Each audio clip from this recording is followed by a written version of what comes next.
Welcome to our third class, Eyewitness to Combat. I was thinking about this class, and it's been a great experience for me. I feel like I'm Carl Sandell, by the way, the director of Adult Ed, is here, and I feel like I'm getting away with something. So I really don't enjoy it, Carl. We're having a real tough time.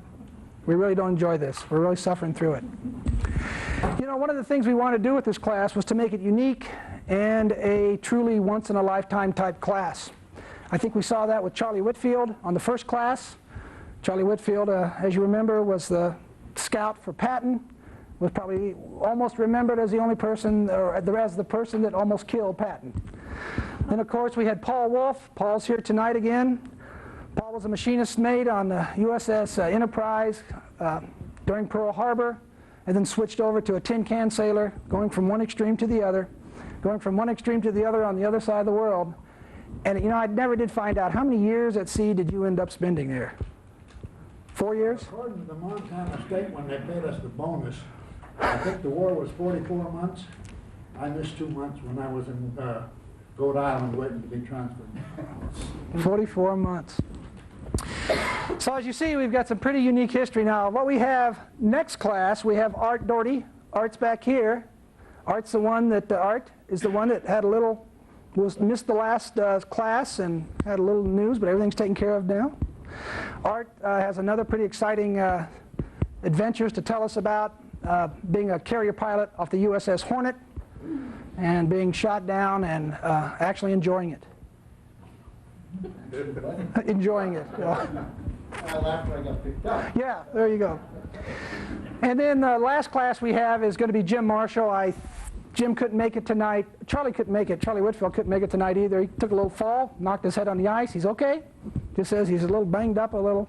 Charlie's a hunter and a fisherman, so it's probably normal for him. The last class we have is Jim Marshall. Jim Marshall was a sergeant in the Battle of the Ruhr Pocket at the end of World War II. Sergeant of a platoon that he walked into an ambush, took a bullet through the pelvis. SS killed the rest of his platoon. A fascinating story and what he went through 4 days before the end of the war. It was a tremendous story. But tonight you are in a unique position to be in a unique piece of American history. Tonight we have Dave Thatcher on the end here, not that end, that's Stan Cohen. Dave Thatcher here, one of the original Doolittle Raiders. And I want to talk about the Doolittle Raid so bad, but I don't want to steal Stan Cohen's thunder. Stan Cohen, who wrote a book about the Doolittle Raid, hold that one up there, Chief, thanks, is a resident expert probably in Montana, is also, I think, a membership in some of the Doolittle organizations. And he's the one that has been so gracious as to do this lecture for us tonight.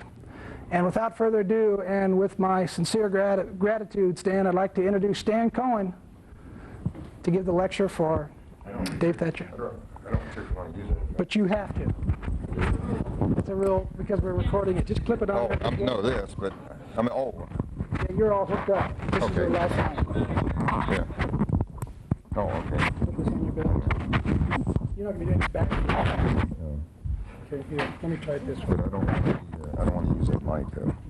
You don't want to use the mic? I don't think I need it. Okay. Sort of recording. Yeah, but you're okay? Okay. Yeah, there you go.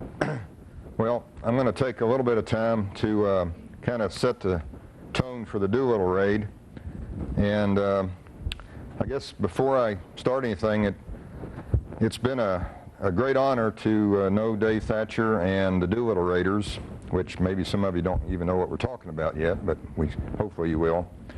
And I've been associated with the people for about 10 years, and then with Paul being on the raid too. So actually we got two Doolittle Raiders here of sorts. But it's been a real honor to be associated with these guys, and I've been to all the reunions since 1981, 81 or something like that. And I was fortunate enough to be able to party with Jimmy Doolittle before he got too old to come to the reunions. And I can't say enough about Doolittle. I don't know how many of you even know anything about Jimmy Doolittle. I had a whole speech prepared on him, but Doolittle General Billy Mitchell and Lindbergh are probably the three greatest aviators in American history, and Doolittle he did everything. And a really a neat guy, and I was lucky that I got a chance to be with him. Before I start, I was going to bring you up to date from Pearl Harbor up to the Doolittle raid, actually up to Midway. I've been real fortunate. Can everybody hear me and everything? All right. I've been real fortunate for the last 22 years. I've been in the book business and I've been a World War II nut. I was born in '38, so I was old enough to collect paper at the end of the war and remember the day Roosevelt died and the day the war ended. Luckily, too young to be shot at, and too young for Korea and too old for Vietnam. So I was right in the good years. But I've relived World War II through writing books and going to reunions, and I've probably heard more war stories than anybody in history, some of them many times over, but they're all interesting. But I did a book on the Doolittle raid, and that's how I got involved with these guys. I've published all these. I didn't write most of this book on the Battle of Midway, which is the definitive photo history of the Midway attack. And then I do have one claim to fame. I'm probably one of the 2 or 3 experts on the Aleutian campaign during the war. And I've got 4 volumes on the Aleutians, which I presume everybody knows is up here. And I've been up there 3 or 4 times. Extremely difficult to get to. Matter of fact, I was in Kiska 1989, which is one of the furthest islands out here. And I'm not kidding you, it's easier to go to the moon than to get to Kiska now, I think. So I was lucky to get out there before the military shut down. So I got 4 volumes on that. And I've got I wrote what I call the definitive photo history of the Pearl Harbor attack. So I've been involved with Pearl Harbor survivors since '81, and have been to all the national reunions and been to Pearl Harbor many, many times. And as you can see, I'm mainly interested in the early years when we were still losing. Maybe I've been a loser all my life, I don't know. Also, I did a book on the Battle of Wake Island in December of '41. I've been out to Wake 3 times, and that's another place that's almost impossible to get to now. And I wrote I call it the definitive history of the home front during World War II, which gave me my 15 minutes of fame. I got in Parade magazine with this and been on Willard Scott's show, and so I had my fame, I guess. Also, I've been lucky enough to been to Corregidor twice and been through the Malenta Tunnel where the troops were holed up until they surrendered. I stood on the dock where MacArthur took off from when he escaped from Corregidor. I've been to Kwajalein, been to Midway twice, and where else? In Europe, I've published a book on the bridge at Remagen, so I went to the reunion there. I've done a book for a famous Luftwaffe pilot, and I've been to, believe it or not, the Luftwaffe reunion 3 times, and last time in Germany in Berlin in '96. And I was lucky, I don't know if it's lucky, in '96, on the way to the Luftwaffe reunion, I went to Warsaw and Krakow and went to Auschwitz, which is a real awakening. Very interesting, and if anybody ever has a chance to go, it's worth the trip just to see history, I guess. So anyhow, I wanted to kind of bring you up to date on why we had the Doolittle raid. Is this going to be all right to see, or can y'all kind of, or should I bring it closer? Or? Well, anyhow, the Doolittle raid, which Dave will talk more about, happened on April 18th, 1942. So I'm going to bring you up to date what happened up to that time. Some of this may be repetitious that you already know. Maybe some of you don't know too much about it. Japan, of course, or these islands. In 1910, they took over Korea. 1930, and I'm throwing out dates. I guess in history now, correct me if I'm wrong, any history teacher doesn't like to teach dates. But if you don't know dates, you can't put everything in perspective as to what happened, so I'm going to throw out a lot of dates. 1931, Japan took over Manchuria, and then in 37, actually they invaded China. They really invaded China in 37, but they had troops in China before that. And so the Sino-Japanese War was 37. In 1940, after France fell, they walked into French Indochina.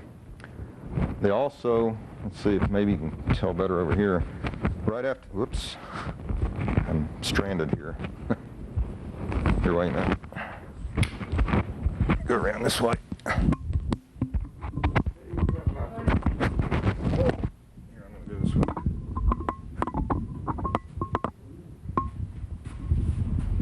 Okay.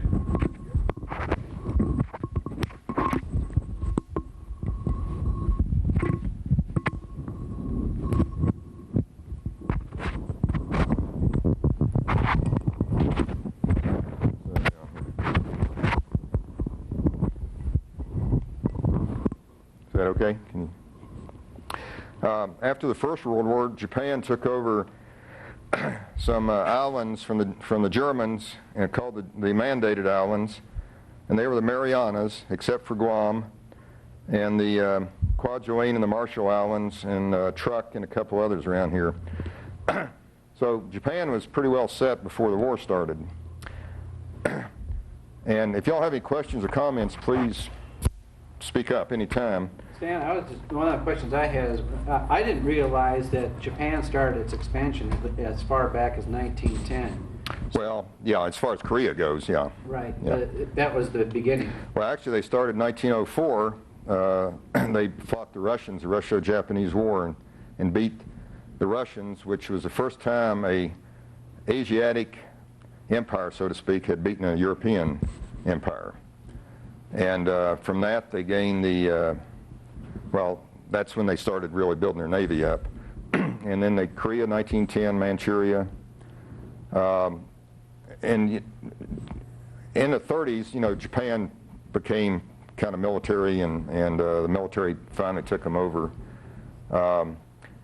As far as I'm concerned, Japan lost the war twice. The first time was December 7th, 1941, when they attacked the U.S. and, of course, attacked Pearl Harbor. And right there, they lost the war. The second time they lost the war was when they lost the Battle of Midway, which I want to get into if we have time. But anyhow, Japan attacked Pearl Harbor, as everybody knows, December 7th, came up from the north. On the way back, they attacked Wake Island. I don't know if which one is better to see here. Wake Island's the first island on the other side of the date line. And it's right, whoops, wait a minute. Right here. They attacked that. They attacked Midway on the way back. The same day, they attacked Cavite Naval Base in the Philippines, Clark Field in the Philippines, Hong Kong, and they started pushing down a day or two later into Malaya. They also attacked Guam. The same day, they also captured the North China Marines. So in one day, they were all over the Pacific, and they pretty much wiped out everything. Everybody thinks that the Pearl Harbor attack was a total disaster, and y'all may have some different ideas on this. They basically made two big mistakes, which to me cost them the war. They would have lost the war regardless, but they might have stretched it out a little bit longer. They obviously didn't sink our aircraft carriers, which were gone. The other two mistakes they made, which I thought were pretty dumb, really, they did not attack the shipyards or the oil storage tanks, which are above ground. If they'd have just dropped a few bombs on the oil storage tanks, destroyed some of the shipyards, our fleet would have had to move back to San Pedro. And the war probably would have gone on a little bit longer. And they could have done that with the third strike, which I think most of you know a little bit about the history of it. They decided not to do the third strike. Yamamoto thought they'd done enough and decided to get the heck out of there. So right there, they messed up not finishing the job, and of course, as Yamamoto said, they awoke a sleeping giant. Basically, all they sunk, when you get right down to it, was a bunch of obsolete battleships. We did not lose the whole Pacific Fleet by any means at Pearl Harbor.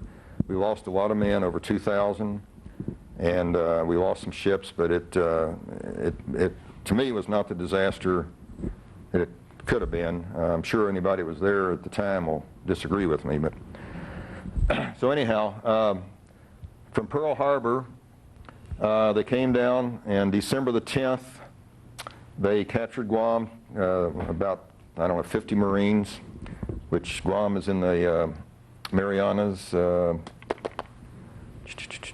it's easier over here, I guess, right here. The day before Christmas, they captured Wake Island, which is a very interesting battle that I did a book on. So we lost Wake, Guam, and then they sank 2 British ships down here, the Repulse and the Prince of Wales, December 10th, that basically wiped out the British forces other than the land forces in the Pacific. They invaded the Philippines, took over Manila in January, bottled us up in Bataan. Bataan finally surrendered in April, a little bit later than the Japanese thought, which kind of threw them off schedule. We went over and escaped to Corregidor, which is an island in the off of Manila, and that surrendered in May. And of course, MacArthur had escaped by that time to Australia. In the meantime, they had already taken Indochina. They basically, I guess, had taken Thailand or Siam at that time. They came down on the top end of Malaya, bottled up the British forces whose guns were pointing towards the sea, and took over Singapore, captured over 70,000 British troops. It was the greatest British disaster, well, in the Pacific. I think Dunkirk was worse. In the meantime, they chased the British out of Burma, and then their object was to get the Dutch East Indies and the oil fields. And they came down and took all the Dutch East Indies, came down to New Guinea, and took half the top part of New Guinea.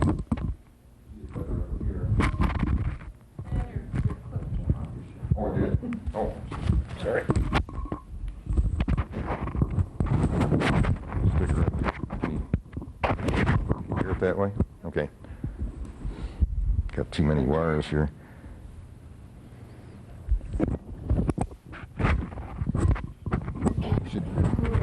You should do this by remote control. Okay. So actually, by April of 42, as far as the U.S. was concerned, we were in deep doo-doo. We had lost most of the Pacific, and of course, Germany by that time, just to give you a perspective,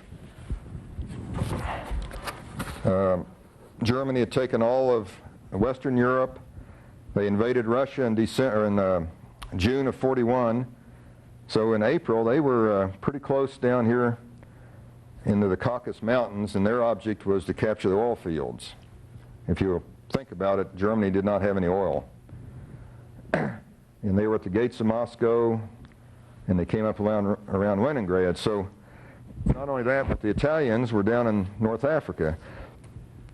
So by April of 42, the Allies were in a world of hurt, and it really could have gone either way.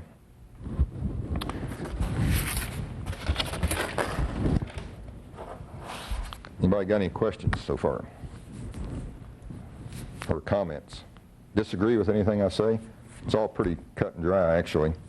So the Japanese intentions were, in, say, April, were to come down, take the rest of New Guinea, and I'm not sure they ever thought about actually invading Australia. They did bomb Darwin, which was called Australia's Pearl Harbor, and caught a lot of ships in the harbor in Darwin. And then they were going to have a line which they wanted to run from the Aleutian Islands, which was their thoughts, clear down. They wanted to take Midway eventually, come down and take Fiji and the New Hebrides, come right through here. And basically, if they'd have done this, they would have totally cut us off from Australia. It would have been a total lake for the Japanese. So in May, we were building a air base at Port Moresby down in the bottom of New Guinea, and the Japanese were coming down to try to capture this area, and we had to battle the Coral Sea in May of 42. I'm getting ahead after the Doolittle raid now. We'll forget the Doolittle raid for a minute and come back to it. And this was the first sea battle in history where the opposing navies did not see each other. It was just airplanes back and forth. And the battle basically was a draw. We lost one carrier and the Japanese lost one carrier. But in a sense, it was a tactical victory for us because it stopped the Japanese from coming around and taking this area and exposing Australia. So that brings us to, well, come back to the Doolittle raid, and I'm not going to say much about it. I don't want to take Dave's thunder away. But we had to do something that our morale was about as low as it was going to get. And Roosevelt and some other people thought up this raid to bomb Tokyo. And that happened April 18th, 1942. And I'm not going to say much more about it at this point. However, because of that raid, before the raid, the Japanese had two thoughts. The Army wanted to come south, capture Australia, and just cut everything off. Yamamoto and the Navy said, well, you know, the American fleet is still out there, some of it. The carriers are still loose. There's still ships. We got to do something. After the Doolittle raid, which bombed Tokyo and some other cities, that really shook the Japanese up. First of all, they had to bring planes back to protect the homeland. Second, they weren't sure where these planes came from, but they were bombers. They weren't fighters. And I'm sure they must have thought they had to come from, I'm not so sure they thought about an aircraft carrier, but you know, maybe they came from Alaska or the Aleutians. So Yamamoto and the naval people said, well, we're going to have one big naval battle and end this war. We're going to destroy the American fleet and we'll own the Pacific. So that's why the Battle of Midway happened. They came this way instead of going south, which was, to me, probably the most momentous decision in the history of, maybe not the history of the world, but the history of World War II. So what I'm alluding to is the Doolittle raid had a lot to do with changing the course of history. The raid itself was basically a pinprick as far as damage, but psychologically it was a great event as far as history goes. So if I got... You're doing okay. Let me... You're doing okay. I got a question. Okay. Wasn't there, before December 7th, didn't they have, Japanese have a diversionary fleet that went north towards the Aleutians, or am I... What, before December 7th? Well, No. yeah, didn't they have a diversion that went there? That was during the Battle of Midway, but it was not a diversion. The Japanese, before December 7th, obviously were very active in this area, but they were not shooting anybody other than the Chinese. All right, so I'm bringing this up to the Battle of Midway because I have a what-if scenario that I went over with Scott that if any of you are really students of World War II, you might comment on this or see whether I'm just talking through my hat on this or not. Okay, so the Battle of Midway was June 3rd, 4th, and 5th, around that area, 1942. The Japanese brought a huge fleet. Their object was to, right here, was to capture Midway Island, which is just two little atolls, just a speck. It's actually the western extension of the Hawaiian Islands. It's part of the Hawaiian Islands. we won the battle for two reasons. One was pure luck. The other was the fact that we were reading their codes, and we kind of knew where they were and where they were going. So they sent a huge fleet with 4 carriers in the main battle force and troop transports. They also, and it was not a diversion really, they sent 2 carriers up to capture some islands in the Aleutian chain, which is a very strategic area right here. As you can see, the end of the Aleutians is Attu, which is almost at the international date line, and it's not that far from the northern Curly Islands. So the object was one force coming to Midway, a smaller force coming up. They were going to take Adak, Kiska, and Attu. So 2 carriers here, 4 carriers here. So as luck would have it, we won the battle with intelligence and with luck. And Japanese lost 4 carriers, we lost 1. They skedaddled back towards Japan. They did take 2 islands in the Aleutians. They did not take Adak because we had some fighter planes that chased them off. They bombed Dutch Harbor, which is in the middle of the Aleutians, and they took Kiska and Attu. So now, although they lost the Battle of Midway, they still had a line coming down from the Aleutians and coming right down through here and coming around this way. So my what if is, what if we'd lost the Battle of Midway, which we could have lost real easily, and which means the Japanese would have occupied the island. So the first thing that would have happened would be that we would probably have to evacuate our naval force back to California because they were close enough to bombard the Hawaiian Islands. I doubt if, even at that point, they would have tried to invade the Hawaiian Islands, although they possibly could. So the scenario is, in June, we would have lost Midway, which would have totally cut off, probably cut off just about all access to Australia. If we'd have lost Midway, the first thing that would happen we'd have to rush troops to the West Coast to protect the West Coast because possible invasion. The Japanese, right after Pearl Harbor, had a string of submarines along the coast, and there was about 4, but actually it was June, it was Midway.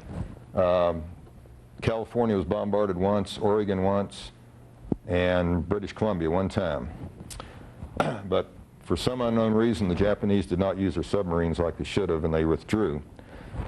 But anyhow, the troops would have come to the West Coast to fortify against possible invasion. We would have sort of been stranded here in Hawaii. So that would have given the Japanese time. They, in the meantime, came down and occupied Guadalcanal, which you've heard about, and the Solomon Islands. So in August, we sent a force to occupy the Solomon Islands, and that was the Battle of Guadalcanal. So if we'd have lost Midway, we could not have come over and invaded the Solomons. So all of a sudden, the Japanese would have basically had this whole area. They'd have probably gone out and taken Fiji, and they also came over here and even attacked Ceylon. So they were ranging all over the place. Unfortunately for them, their lines of communication supply were stretched, I mean, this is a huge ocean if you've ever flown out here. Okay, so anyhow, in June, we'd have been stuck, all our troops over here. So that brings us to Europe. So let's see, well, at that time I mentioned that Germany was down in the Caucasus Mountains. The Italians and the Germans too were pushing the British back to the Suez Canal. So if you think about it, if the dates of history, what happened in November of '42? We invaded North Africa, Operation Torch. Okay, because our troops would have been over here, and we would have been more concerned here, my suspicion is we could not have mounted an invasion of North Africa. So that meant that gave the Germans and the Italians the ability to push and capture the Suez Canal. That also would have given the Russian or the Germans enough push possibly to come down, capture the oil fields, come around and basically cut this whole area off. So by say the fall of '42, it's theoretically the Japanese could have pushed into India, which in India, if you'll remember, was a British protectorate, and they did not like the British. As a matter of fact, some of the countries welcomed the Japanese for a while until, they started beating them to death. So, but the Japanese could have pushed through India. This is just a speculation. The Germans would have been over here. They could have linked up in Iran. We would have been in deep, deep trouble at that point. We'd have lost our oil fields. They would have had all of North Africa. I don't think we'd have ever lost a war because of the immense industrial capability we had. And remember, we had 150 million people. The war probably would have been prolonged a little bit longer. But luckily, we won the Battle of Midway, which to me changed the whole course of history, not only in the Pacific, but in the Atlantic. And also, if you'll remember, at the same time, the Germans were really active sinking ships in the Atlantic and trying to strangle Britain. And the Japanese were sinking some ships along the west coast here, but their submarine force, they just didn't use it like they should have, and they had the world's biggest submarines, the I-class submarines. They were big enough to carry small airplanes, and in June of 1942, one airplane flew over Siskiyou National Forest near Brookings, Oregon, and dropped a bomb trying to start a forest fire. And I'm just finishing a book on that. The pilot of the plane just died last year, and he had actually gone back to Brookings, and he presented his sword to the city of Brookings, which is in their museum now. And it's kind of, it's a big event for Brookings there. So anyhow, that's, and forget the what if, because that didn't happen, obviously. But it's an interesting scenario. You can do a lot of what ifs. What if the Japanese had come back for a third strike and destroyed our shipyards and blown up the oil storage tanks? What if the carriers were in the harbor? We'd have been in real trouble then. We only had basically two carriers in the Pacific, the Enterprise and the Lexington. They were both out and missed the attack. So. Stan, I've never really understood the rationale behind, other than trying to develop a second front on the west coast for us, of going up into Alaska. You mean the Japanese? You're right. Well, the reason they went up there was two reasons. First, they wanted to stop us from ever using it to bomb Japan, which, if you've ever been there, it was impossible. The weather was, there was just no way we could mount any offensive from there. Also, I'm sure that some Japanese guy at some point said, gee, we ought to take these. We can just kind of work our way down and come on down this way. I've done a lot of books and been up to Alaska. It's almost my second home. Because of about 7,000 Japanese troops that stayed on these two islands until August of '43, that tied up almost 500,000 American troops at one time or another. And remember, we were building the Alaska Highway, which actually started before the Japanese attacked. But you cannot believe what the military built up in Alaska during the war. It's probably the biggest boondoggle in World War II.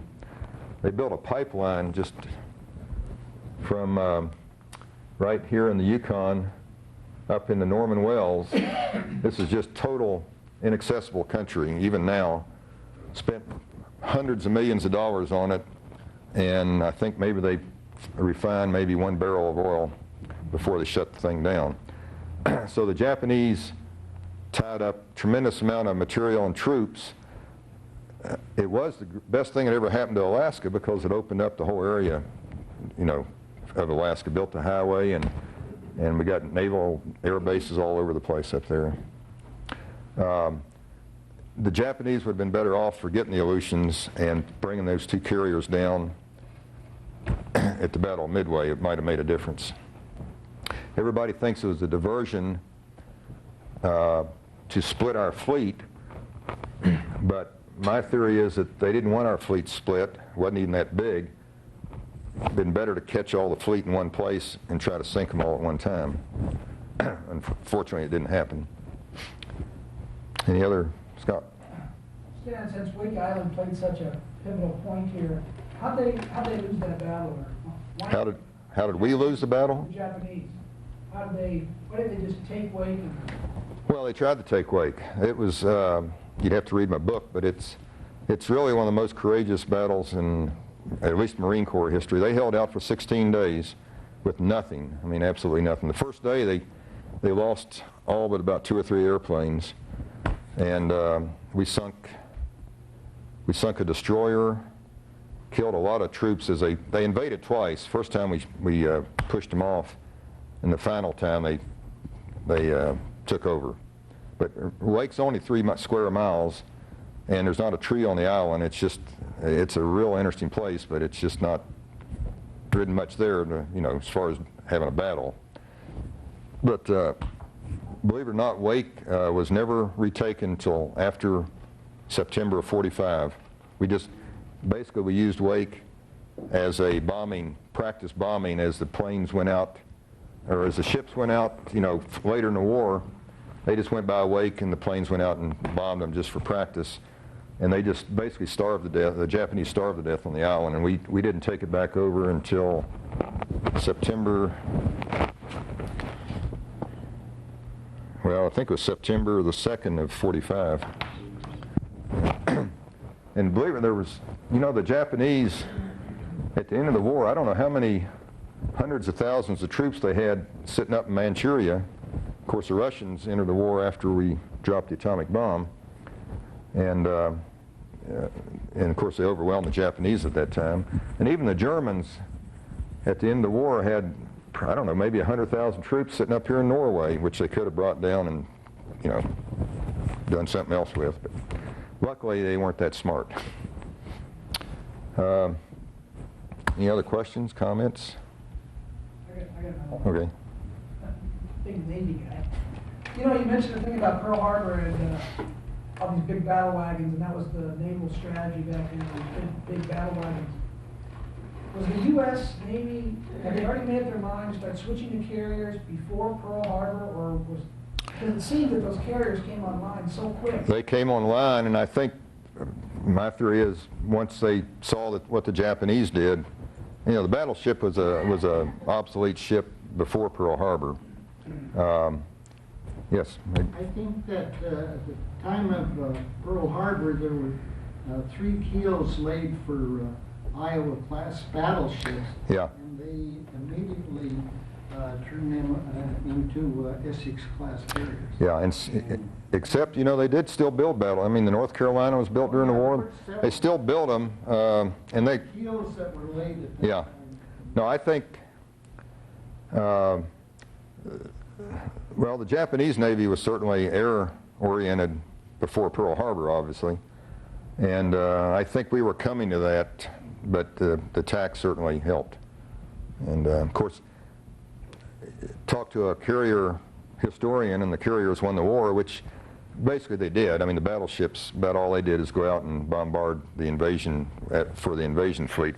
But the carriers won the Pacific War, basically. I don't know if I'd say that if for a ground pounder it was out there in New Guinea or something, but... There were 4 carriers. The keel was laid in 1941. 4 carriers? Okay. And the Hornet, which Dave took off from, was actually laid before that, and it was ready in April of '42. It just came online in early '42, I believe, and it came around to the west coast from the east coast. I've often heard a rationale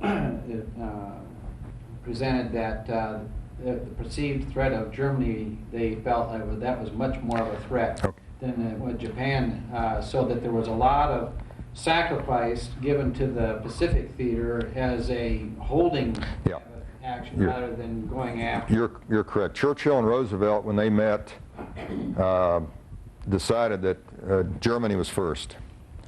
And it's pretty obvious why. I mean, you know, England was on its knees, and if England went, you know, that's another big what if. However, we sent more troops to the Pacific early in the war than, of course, we did over to England. And, of course, there was no ground action for American troops until November when we hit North Africa. I was surprised that you talk about the size of the Japanese submarines. Other than the Indianapolis, I don't remember hearing very much about the Japanese submarines. You said they didn't use them very much. Well, they didn't. And they were the biggest, I-class were the biggest submarines in the world. And that's another reason why, you know, Japan just, I don't know what their thoughts were, why they didn't use them more. I mean, they had plenty, they built them big, They and did have a lot of them. and they just really, right after Pearl Harbor, they were sinking ships up and down the coast here. And I mean, there was panic. I'm doing a book right now called The West Coast Goes to War. And I mean, we were in big trouble along here. We were waiting every day for the Japanese to you know, invade. And they had what was called the Battle of Los Angeles, where they were just shooting anti-aircraft all over the place. And the Japanese, there's a big headline in the Los Angeles paper, battle or Japs bomb or fly over L.A. and that. They never came close to L.A. But they did, in June, shell an oil refinery near Santa Barbara. That was the first direct attack on the United States since the War of 1812. Then they went up and attacked Fort Stevens in Oregon, right at the mouth of Columbia, and threw some shells out and just made a big hole in the ground. They attacked a lighthouse on Vancouver Island, and that was it. Were these the submarines? Submarines, yeah, the submarines surfaced, and then they sent 2 airplanes, one to Brookings and another one into Oregon, in June, trying to set forest fires. They also, believe it or not, we had another Pearl Harbor attack in '42. Submarine came over and sent an airplane over, scouting around, and I think they dropped one bomb or something in the woods. Were they sea fighters? Yeah, they were, yeah. Mm-hmm. Now, my understanding up on the Olympic Peninsula, they found bombs that were launched with air balloons or something? Yeah, but that was not till '44 and '45. That's nothing to do with this time period. Yeah, they sent over thousands of balloon bombs trying to start forest fires. Unfortunately, it seems the wrong time of the year. But that had a direct bearing on the Missoula here, because of course we had the smoke jumpers then, and they got together the Triple Nickel Regiment, 555th Regiment of all-black paratroopers. Now, they were stationed mainly in Washington, Oregon, and their job was to drop on forest fires that these balloons supposedly would start. In Bly, Oregon, if you know where that is, a balloon dropped, and a woman and 4 kids were picnicking, found it, picked it up, and it blew up and killed all 5 of them. And their husband was a minister. They were the only civilian casualties in continental U.S. during the war. Civilian casualties, the only ones. We had prisoners taken up in the Aleutians, but they were military. We did have one civilian school teacher named Mrs. Jones on Attu. She and her husband were teaching at the Aleut school, and when the Japanese attacked on June the 6th, took over the island, they killed the husband and captured Mrs. Jones, took her to Japan along with the natives, and they spent the whole war in Japan. Very interesting story. You know, one other what if, and then I think I've talked about an hour. Just think what if the Japanese had used their submarines and tried to bottle up the Panama Canal? This is another, really, it's too, I wish I was a novelist, because it'd be a neat novel to write, how they came down and tried to block the Panama Canal. Can you imagine what that would have done to us? Then we'd have had to go clear around here again.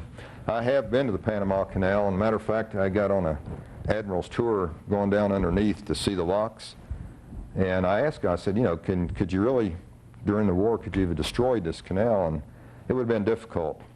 But they could have sunk, if they could have figured out how to sink some ships to block it, you know, it would have made it difficult for us to use it for a while.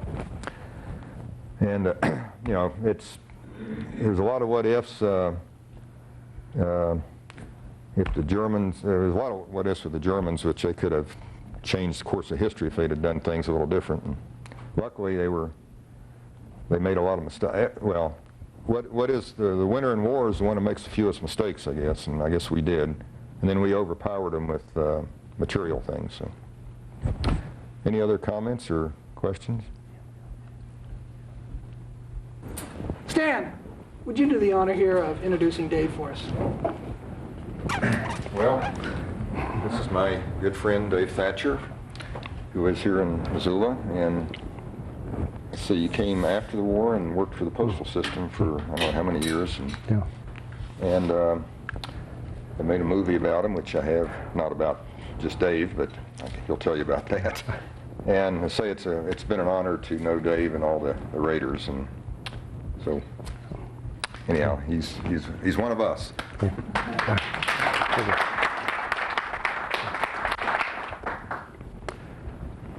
I enlisted in the Army Air Corps in Billings, and I came by train to Missoula, was sworn in at Fort Missoula on December the 3rd, 1940, a year and 4 days before Pearl Harbor.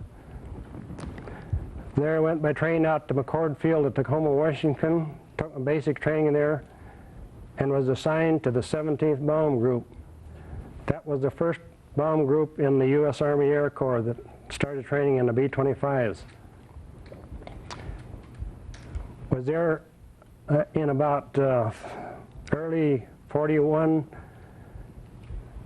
They were transferred to Pendleton, Oregon, then on maneuvers to Phelps Field to Spokane, and then I left the group and went to Airplane Mechanics School in Lincoln, Nebraska until December. The group was made up of 4 squadrons, 3 bombardment squadrons, and 1 reconnaissance squadron. They were on maneuvers in the Carolinas all the summer of 41 until late 41. They went back to Pendleton, Oregon before the war started. Then after the war started, they went to Portland, the airfield at Portland, and were flying submarine patrol along the west coast. One of the pilots on the raid, Brick Holstrom, sank the first Japanese submarine off the west coast after the war started. Shortly after that, the group was transferred to Columbia, South Carolina. We were there a couple of weeks, and they came around and wanted volunteers. I hadn't done very much flying up until then, so I thought that'd be quite a thrill to do some flying. This is a B-25. It's a medium bomber. It's a twin engine, also a twin tail. It's very maneuverable.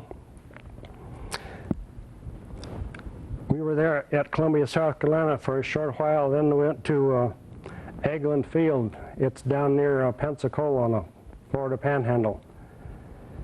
There we went into very intensive training. This is about middle of February. We did not make any spectacular takeoffs from the main base at Eglin. We didn't want anyone to see what we were doing.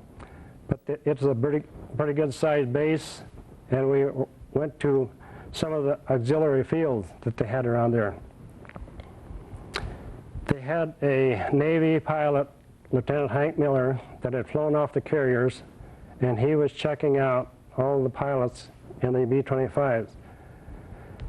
They started out marking the distance off on the runway from 2,000 feet down to 1,500 feet down to 1,000 feet, and kept getting shorter. At first we just had a minimum of gasoline on the plane, and they kept making the takeoff shorter all the time.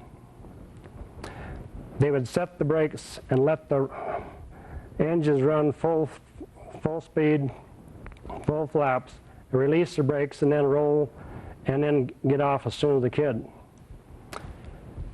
They finally got it down to 400 feet.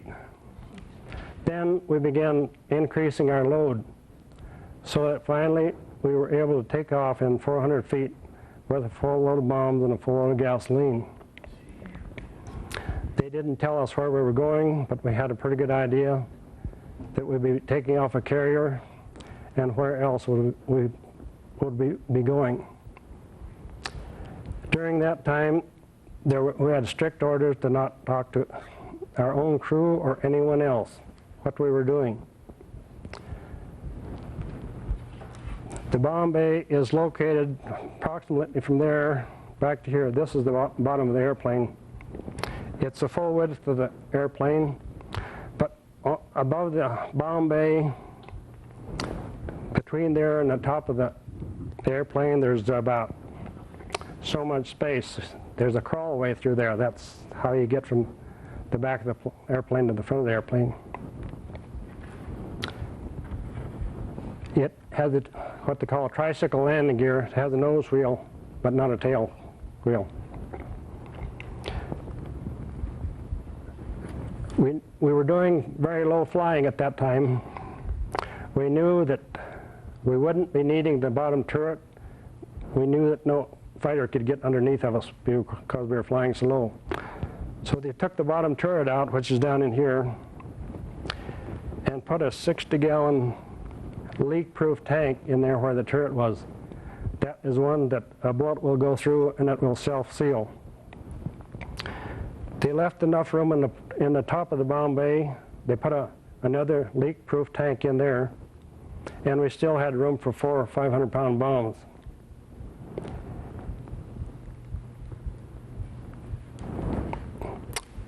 We did a lot of low flying down there. It was a real thrill to fly that low.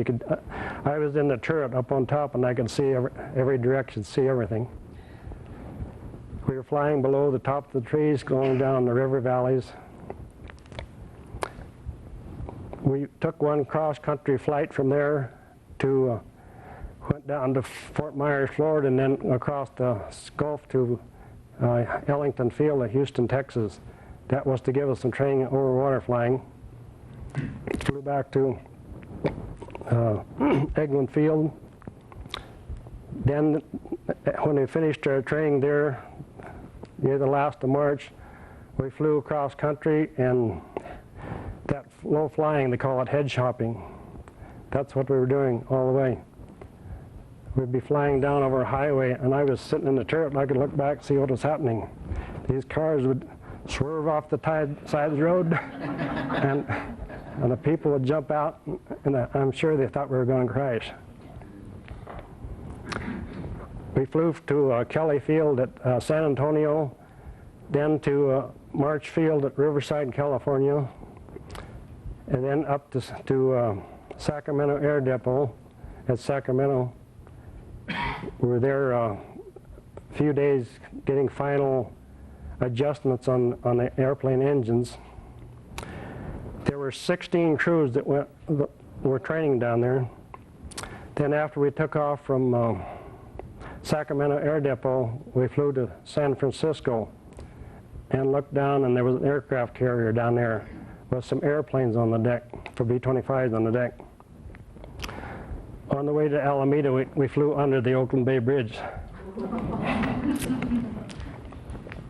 We landed at Alameda, taxied up alongside the carrier, and they used a hoist to lift the airplane up onto the deck. I didn't walk aboard. I had to, so I was in the cockpit. I had to set the brakes when I got up on the deck of the carrier. So I didn't walk aboard, and I didn't walk off of the carrier. They put those aircraft aboard the carrier the last of March, and then in broad daylight. And the next day, after they had the 16 on board, we went out under the Golden Gate Bridge and This was a USS Hornet with the carrier we were on. In addition to that gasoline, they put a collapsible rubber tank in that crawlway and for extra gasoline. They had a vent sticking out the top of the airplane, and they had that cut at a 45-degree angle. And all the time we were using the gasoline out of the tank, I could turn that forward so to force air down into the tank and force the gasoline out. But after you used the gasoline out of there, then I could turn that vent towards the back, and that would draw the air, all the fumes and everything out of that tank. So I could roll it aside, and then that gave me room to crawl up the front of the airplane. What was the name of your aircraft? Our aircraft? The Ruptured Duck.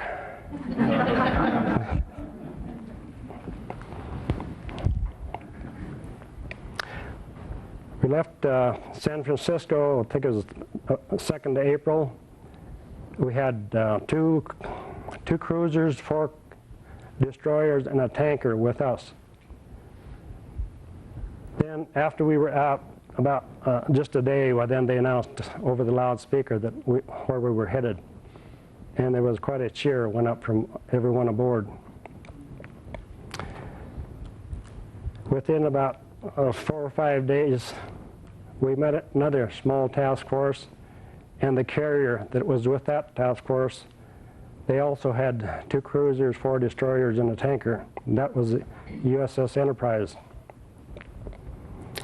They needed them to escort us because with the B-25s on the deck of the Hornet, the carrier could not launch or recover its own aircraft.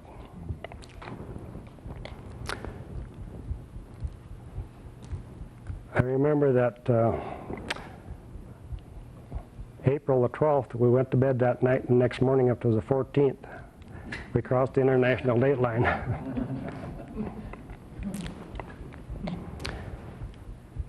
A couple of days before we took off the 18th of April, and the carrier was refueling from the tanker, and that's quite a job to have those running side by side, the tanker and the carrier, and they shoot a line across from the tanker to the carrier, and then with a larger cable, they able to pull a hose across. And so those are going side by side, and they're much different sides, so they're not going this way all the time. They're going that way. And they were transferring crude oil. They had 2 lines going over to the carrier, and one of them snapped, and that crude oil just splattered all over that tanker before they could get this pump shut off. But they were able to finish refueling. Then the day before we took off, the 2 tankers, escorted by 2 cruisers, turned back to Hawaii because they could not keep up with the task force when it was running full speed west. On the morning of April 18th, we were about close to 700 miles from Japan, and they ran into a Japanese patrol boat. We found out later, had radioed to Japan that there was a task force out there. But before they could confirm it, it was sunk. The Japanese weren't too worried because they knew that no U.S. aircraft from a carrier could reach that far. So we had orders to man the planes immediately and get ready to take off. We were number 7, positioned to take off. It was about 8:30 or so, around then, when Doolittle took off first. He didn't have any trouble getting off. Before we took off, though, we had another 12 5-gallon cans of gasoline put in the back for extra gasoline.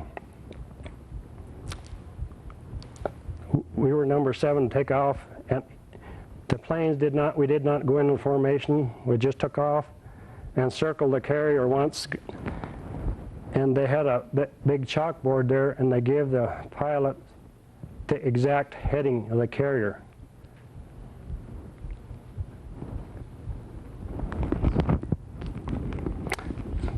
After we took off, the pilot was running the engine so hard before takeoff that he was afraid he was going to blow the flaps out. So they raised the flaps and didn't realize it, and we took off. We got off all right, but went to raise the flaps and they were already up. So I think we went down over the front of the carrier, sort of, out of sight.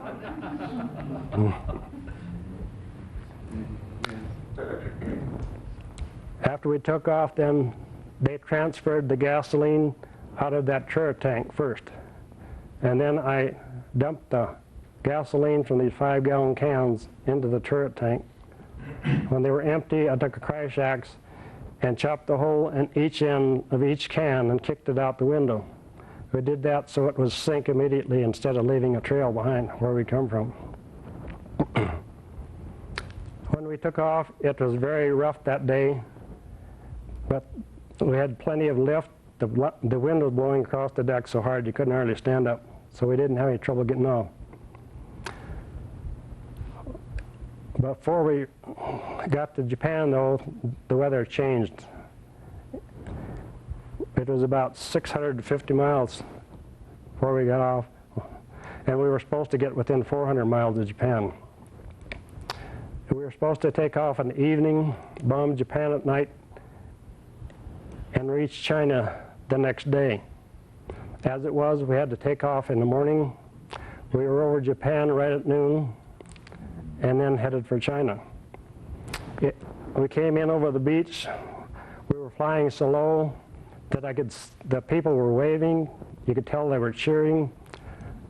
I'm sure they thought we were Japanese airplanes, but we could see the expression on their faces.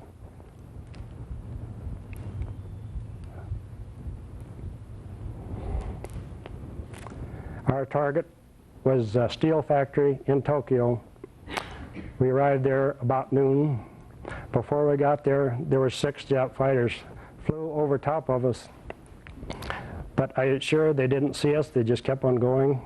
Our plane blended right in with the countryside and flying that low. When we got to Tokyo, there was some anti-aircraft fire, but it wasn't very accurate.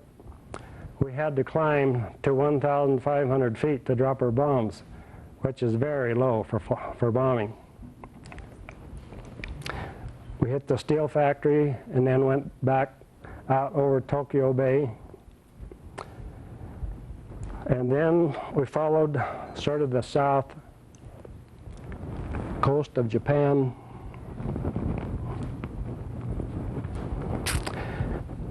We stayed within sight of the mainland of Japan, but we stayed over the water and headed west. During that time, I crawled up in the front of the plane. I was the engineer gunner in the turret. And then after we got pretty close to Japan, I went back to the back end of the airplane. We took off about 9 in the morning, and it was, we were in the air for 13 hours, which is a long time for a medium bomber. We went through 2 time zones, flew about 2,000 miles. Then when we got to China, it was just about dark. It was raining. We finally sighted land, sighted a strip of beach. The pilots decided to try and land on there. So we put the wheels down and they sort of misjudged the distance. The engines had been running on lean mixture, and he saw at the last minute he wasn't going to make it, so he jammed the throttles forward, and they just sort of kicked for a second and lost power. We hit the water with the wheels down. I was in the back. I was knocked unconscious for a while. Finally came to, and the water was coming in the bottom of the airplane. Well, I tried to get out there, finally realized we were upside down. and the plexiglass on the turret had shattered, and that's where the water was coming in. I was able to push up the escape hatch, which is on the bottom of the airplane, and get out and walk towards the tail of the airplane on the bottom of it.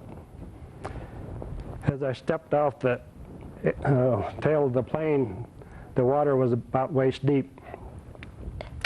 When we hit, the pilot and co-pilot were thrown out through the windshield. They were still strapped to their armor-plated seats when they came to in the water. The navigator was kneeling between them with his shoulders up against their seats, and he received severe injuries on his shoulders. The bombardier must have been in the nose or the crawlway to the nose or something, and the bracing on the plexiglass on the nose was imprinted in the top of his head. By the time I got out, they were all up on the beach by then. I went up there, and pretty soon there was some people up on the bank. So they finally came down to us. We couldn't understand what they were saying. They couldn't understand us. But somehow or other they pointed to the fingers on their hand and then pointed to each one of us. And then they pointed out at the airplane. By that we understood that they wanted to know if there was any more of us in the airplane. We convinced them that there were no one else in there. So then they took us up to a little village there, and we stayed there overnight. The other 4 fellows were very badly injured. The pilot had a gash on his arm and on his leg. He reached up and pulled most of his teeth out. The co-pilot had a gash on his arm and leg too. About a couple hours later then, I took a lantern, and a couple of Chinese went with me. Went out to see if I could get a first aid kit out of the airplane, but the tide had come in, so I couldn't get to the airplane. I went back out next morning about 4 o'clock when it was still dark. The tide had gone out, but all I could find in the airplane was a bunch of packs of wet cigarettes that floated around in there. The other fellows had taken cartons of cigarettes with them. I couldn't find a first aid kit. So I bandaged the pilot's worst cut on his leg. I was the only one that got out of the airplane with my pistol belt, and I had a .45 and had a pretty good sized bandage in the pistol belt. So I used that and some cloth that were pretty dirty. That's all the Chinese had to try to bandage them up.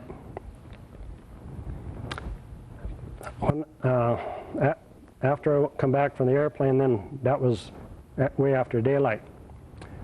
There was a lot of commotion. A fellow that called himself Me Charlie, that's about the only thing we could understand.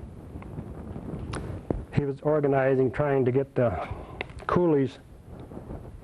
They had to use sort of a round pallet with 4 ropes come up from each side this and fastened onto bamboo poles, and that's how those 4 guys had to be carried. We left there at 11 o'clock. We were in Japanese occupied territory. We started across the island. We landed on an island southwest of Shanghai.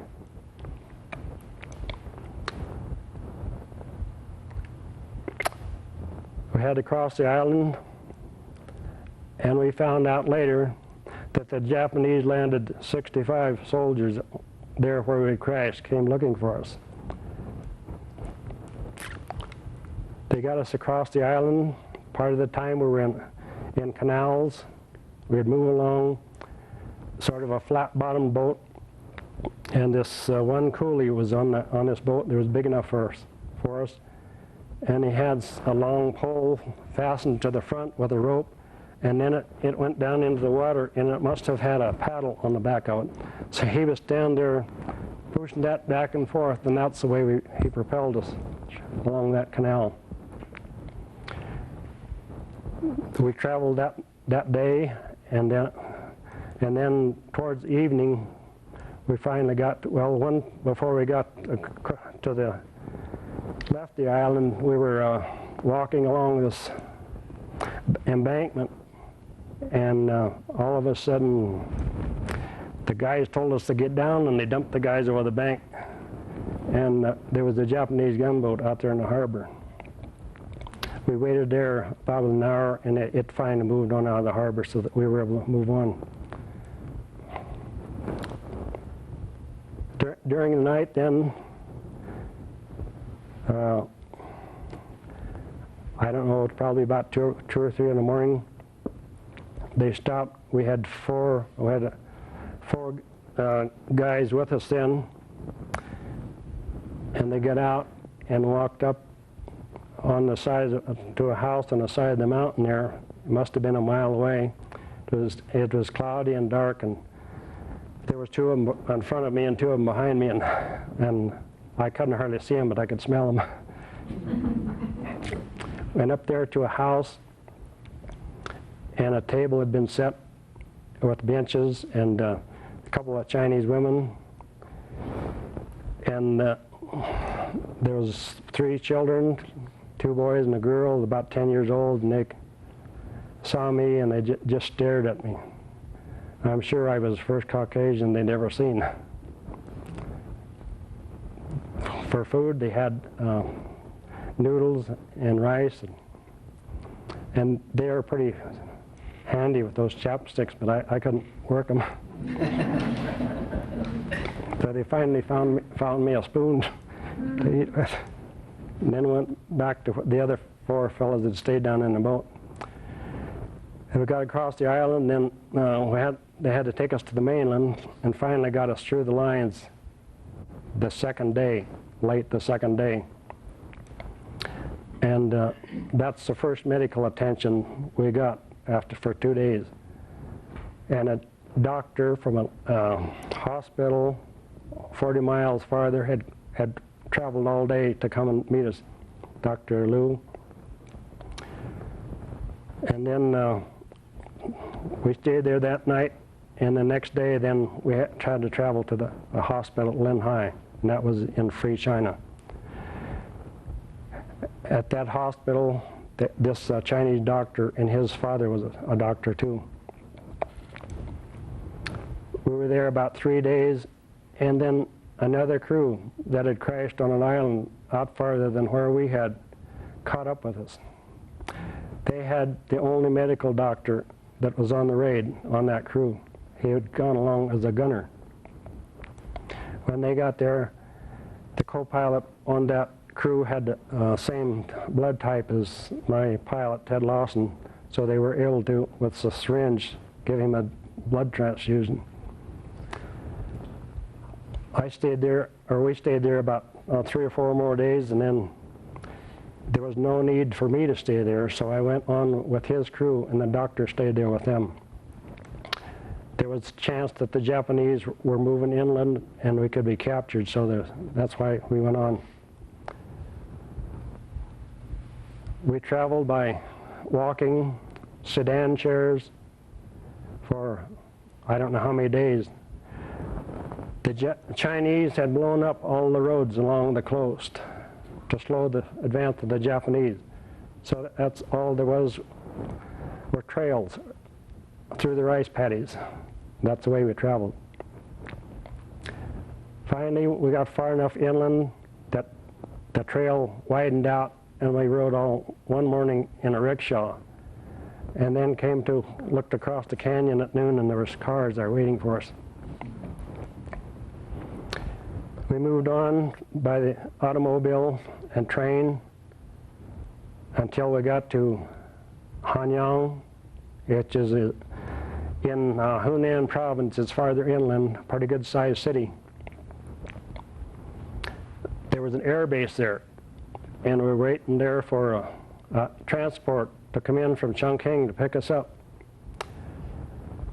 Every morning at breakfast for the 3 days, the air raid warning would sound. we would go down to the dock, get on a tug, and go up the river a couple miles, and get out on shore and climb up a pretty high hill there to a pagoda, about 6-7 stories high. During that time, the Japanese came over and bombed the airfield and the city of Hanyang. All the Chinese had to shoot at them with were old German World War II Mauser rifles, so they didn't bother much. We could see and hear the bombs exploding, and then we could hear the chatter of machine gun fire as they'd empty their guns on the city. 3 days we did that. The next morning, the airplane came in from Chongqing and picked us up. That day, the Japanese came over and strafed and bombed that pagoda. They knew they had spies through there, and they knew what we were doing. When we were on the tug one day, there was a fully dressed, pretty good-sized Chinese man floating face down the river. And so through the interpreter, we asked the tug captain, why didn't somebody get the body out? He said, well, maybe they will before it gets to the ocean, and maybe they won't. That is how life is over there. And another time we saw a body float down the river. We went to Chongqing, and that was about 18th and 19th of May, 42. It had taken us a month. We were there for 3 or 4 days, and Madam Chiang Kai-shek had a banquet for us, presented us with an Army-Navy medal. We got to meet Generalissimo. He could not speak English, but introduced to him.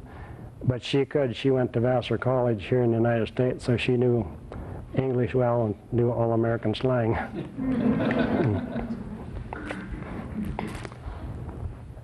From there, we flew to Chongqing there, and we flew to Kunming, and the AVG was stationed there with their shark-nosed P-40s, the Flying Tigers. Refueled, and then flew over the hump to Calcutta. We had to fly at 17,000 feet for 4 hours with no oxygen, and they're supposed to use oxygen above 15,000. But we just sit there and deep breathing all the time.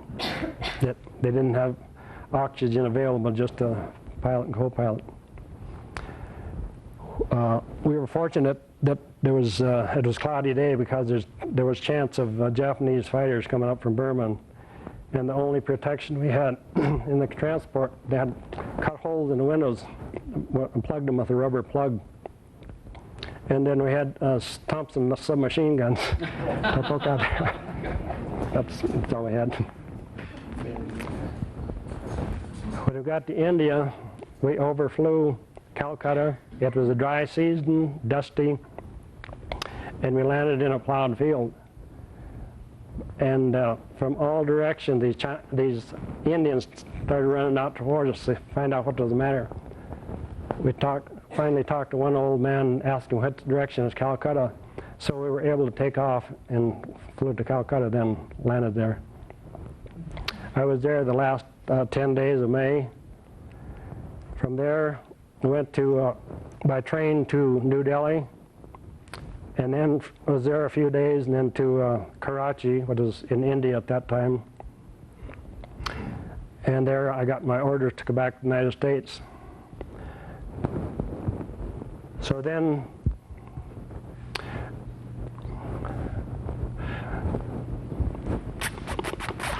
Calcutta, New Delhi, Karachi there. From there, we came on around the world. First night at Basra, Iraq, then to Cairo. Pan American had a route over here at that time. But all of Northwest Africa, French North Africa, was under, that was after France had surrendered, so the Germans controlled that. So we flew south to Khartoum in the Sudan, then to Kano and Lagos, Nigeria, then to Liberia, and then across to Natal, Brazil. in a Pan American Clipper, 4-engine flying boat. From there to Belém, Brazil, then refueled at Trinidad and stayed overnight at San Juan, Puerto Rico, and then up to Miami.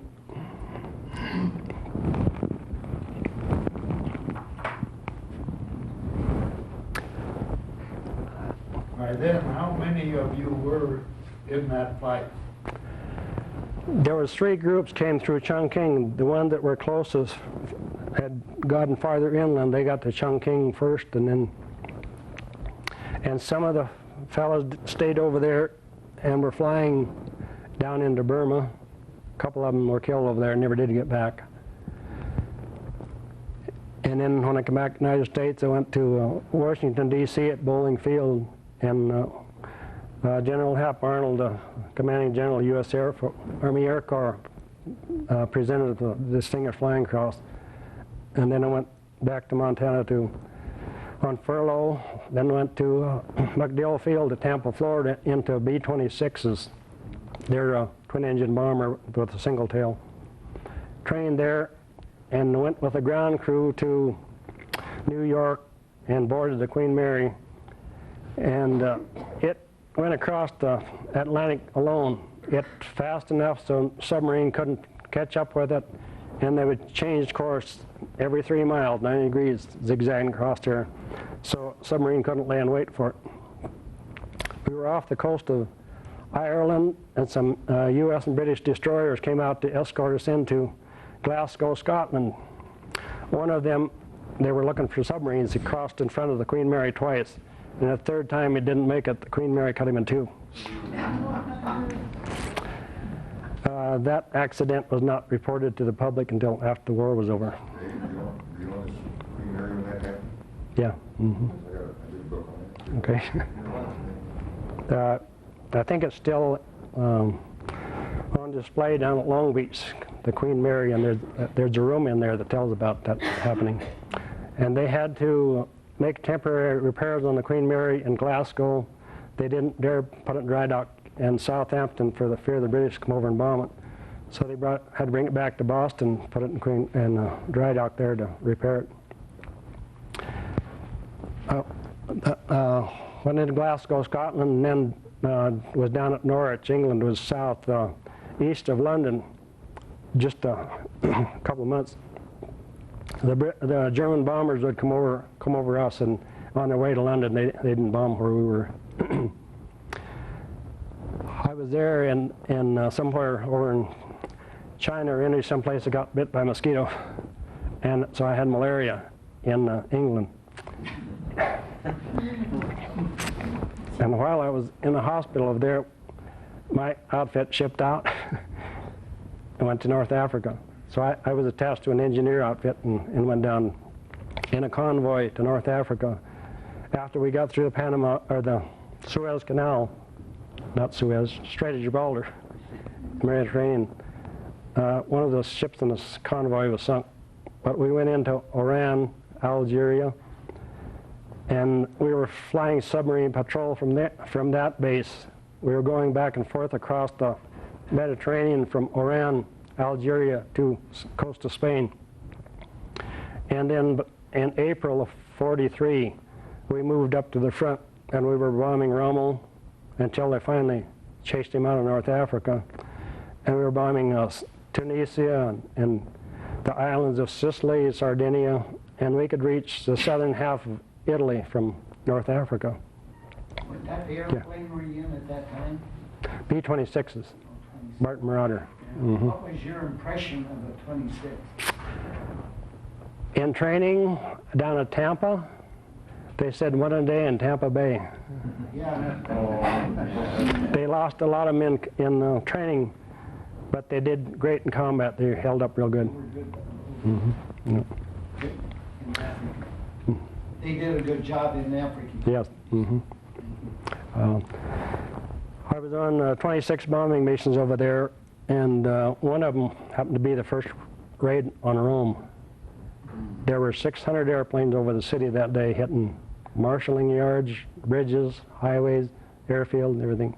You could look out and see airplanes in every direction. Then I late summer I got hepatitis over there, so I was in the hospital for 2.5 months, and went up to the island of Sardinia. I was there for a month, and I didn't do any more flying. I came back after that, and I was stationed in Marchfield at Riverside, California, and Victorville, California, and got out in the summer of '45. What happened to some of the other crews? The second crew that took off, Lieutenant Travis Hoover, they bellied in a rice paddy. They landed in a rice paddy and didn't have too much trouble, but when they stepped out of the airplane, they were up to the waist in water and human excrement. That's what they used in the rice paddies over there. The plane number 6 that took off ahead of us, they also landed in the water, but the engineer gunner and the bombardier were seriously hurt.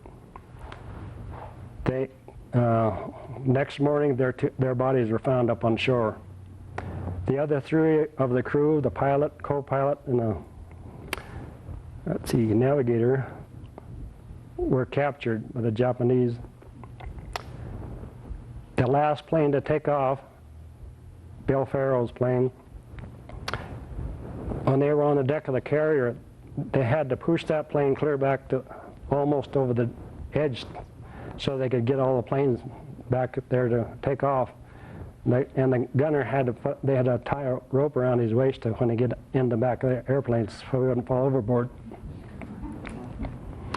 When they were maneuvering that plane into position, the one in front of it knocked a hole in a plexiglass bombardier's compartment, and then somehow or other one of the sailors got caught in a propeller and took his arm off.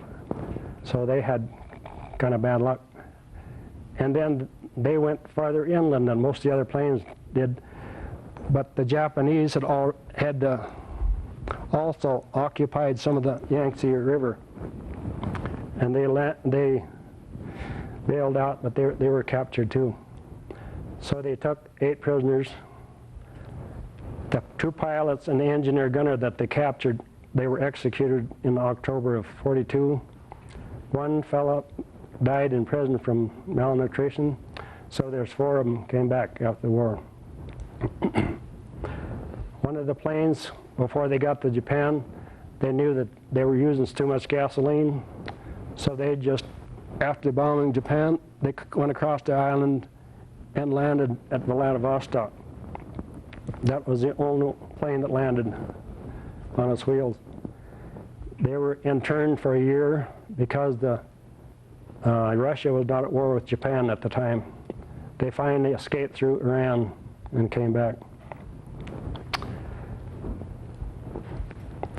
I don't know about any other crews now. Who played you in the movie? My pilot, along with Bob Considine, wrote a book, 30 Seconds Over Tokyo, and then they made a movie of it in '43, and Robert Walker played my part in the movie. What was the plan for the bombers to land after they bombed? Oh. Was there a plan that they were supposed to go somewhere? Yes, we were supposed to land at an airfield in China. They were supposed to have radio beacons there so they could home in on them. They didn't have them set up. An airplane took off with Chinese personnel aboard to take these devices to this airport we were supposed to land. It crashed and killed all aboard, so they didn't get there. Some of the planes did reach within that area, but there was no lights at the airport, so most of the crews bailed out. So all the planes were lost except that one plane? Yes. Mm-hmm. Yes. Was this considered a successful raid as far as, well, I mean, it was the first time penetration like that, but was considered strategically? Well, we did a pretty good, quite a bit of damage because there were so many good targets that you couldn't miss. I think you said you went in at 1,500 feet to drop the bombs? Mm-hmm. I just did Well, we had to climb to that altitude or we'd be blown out of the air. Well, that's less than 10 seconds. Yeah. By the time to release it, Yeah, the time it would hit. We had 3 500-pound demolition bombs on our plane, and they have a tail fin on them, so they don't, when they drop out of the bomb bay, they don't tumble. They got a tail fin, so they'll go down, angle down. And then a 500-pound incendiary cluster, the last one to come out, and it breaks apart. And it's made up of 126 individual incendiary bombs, so it scatters over the area after the demolition bombs have gone off to start fires. What were other targets? Yokohama, naval base, factories, other factories. Let's see, I think 3 of the planes, one went to Yokohama, Nagoya, one Osaka, and one to Kobe. Were there other raids too? Not until the B-29s. Okay. Yeah. Mm-hmm. Yeah, okay.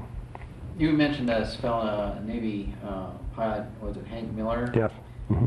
How did they go about having him give you people information on the operation of your aircraft when the Navy didn't have a twin-engine aircraft to operate from a carrier? How did they go about determining that the B-25 would actually work off the carrier, and what they had to do for training to make it work? It was about the only bomber they had that could get past the island, had a short enough wingspan on the carrier.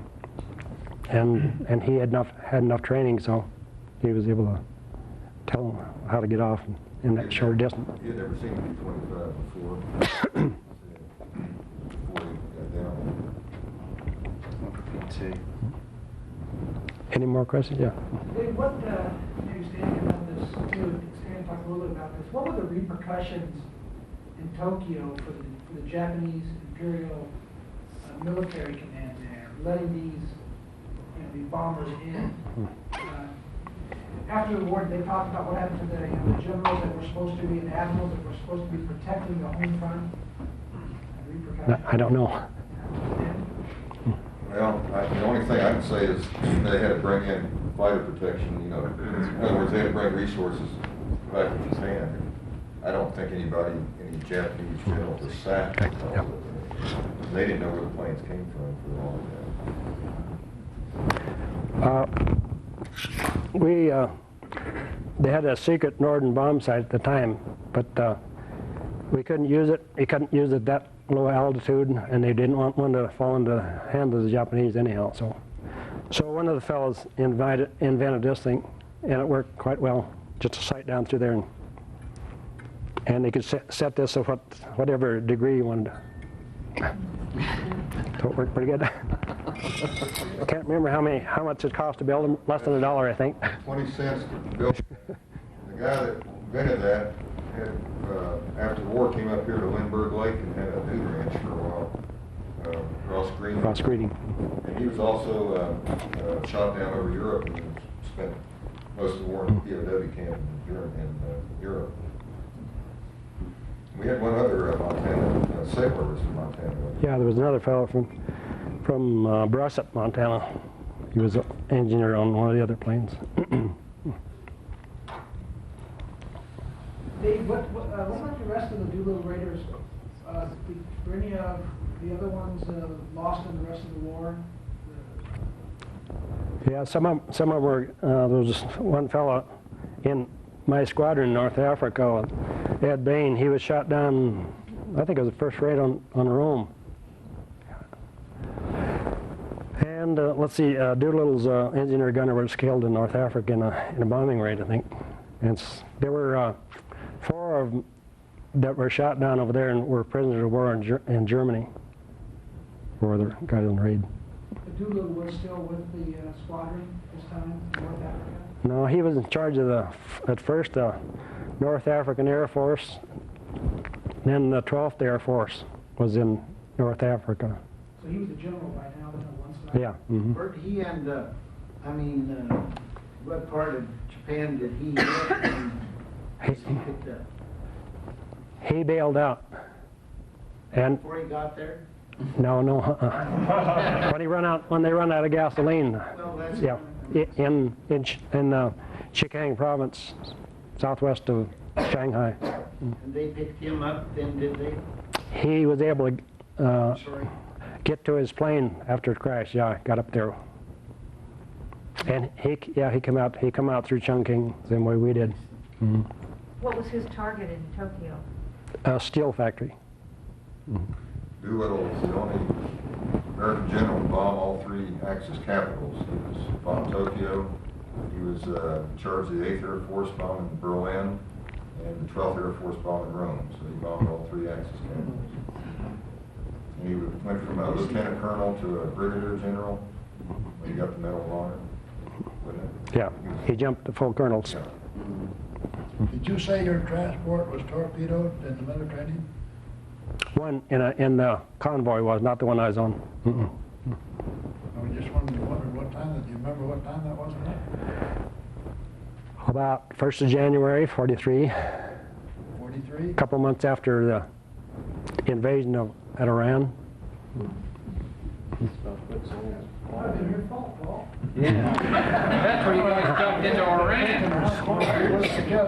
Well, it might have been a British transport. On November 6th, our convoy was attacked by a bunch of German planes. They came in at night, it was dark, and they had, they say, our radio identification.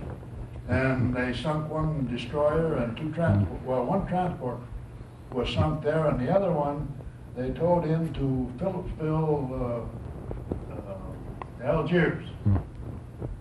And we were sitting on the dock waiting for it to come in, and they had it in the main channel, and all of a sudden the tug makes a 90-degree turn, and I guess it was sinking. They knew it was sinking, so they tried to get it out of the main channel, and that's where it sunk. That in the main channel coming in the dark. That's why I was wondering, gee, maybe you was on that transport. Yep. Yes. Were there any Congressional Medal of Honors given? Yes, Doolittle got Congressional Medal of Honor. Yes. Why didn't they let you guys bomb the Imperial Palace? I've always wondered that. We had strict orders to not. But did they say why? Yes. To me, that would have been a logical target. Not military. It was never bombed during the war. Nope. Yeah. More on a technical nature, could you kind of compare the B-26 with the B-25, what you thought of both aircraft, comparing them to each other? They were both good airplanes.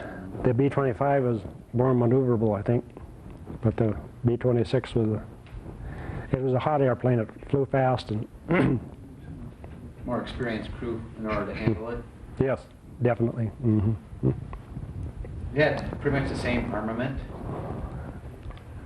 Yeah, they had a tail turret in the B-26. Incidentally, there was, I don't suppose it shows on there, but we stuck two wooden broomsticks in the tail of those, painted them black.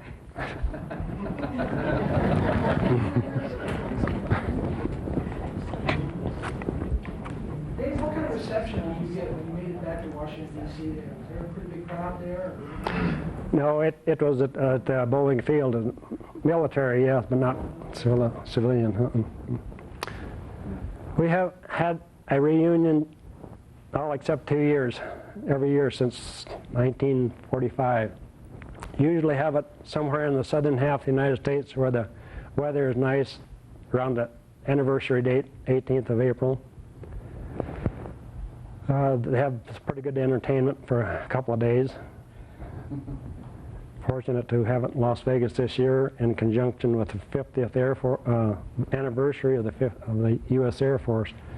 So they had about 100 countries represented, their air forces from all over the world. They had airplanes from World War II, fighters and bombers and transports. Had a U.S. plus a British Spitfire and a German Messerschmitt 109. They put on quite a show. There were 140,000 there on Friday when my wife and I went, and then on Saturday they had a bigger crowd yet for that air show. They had to transport them all out there by shuttle buses from Las Vegas out to Nellis Air Force Base. I understand also that there wasn't much firing of your guys' machine guns or anything like that when you flew across Japan. Can you elaborate on that any at all? We didn't. Didn't. Let's see. One plane shot. One guys shot down a couple planes, I think, and run into fighters. But that was about all. Well, they didn't have any first-class fighters there on Japan. They had them strung out across the Pacific because they didn't need them. There was no danger of getting bombed. That's what they figured.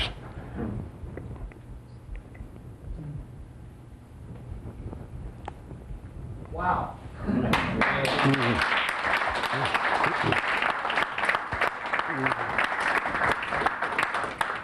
Thank you very much, Mr. Okay. Thatcher. That's fascinating history that happened tonight in this class. I'd also like to thank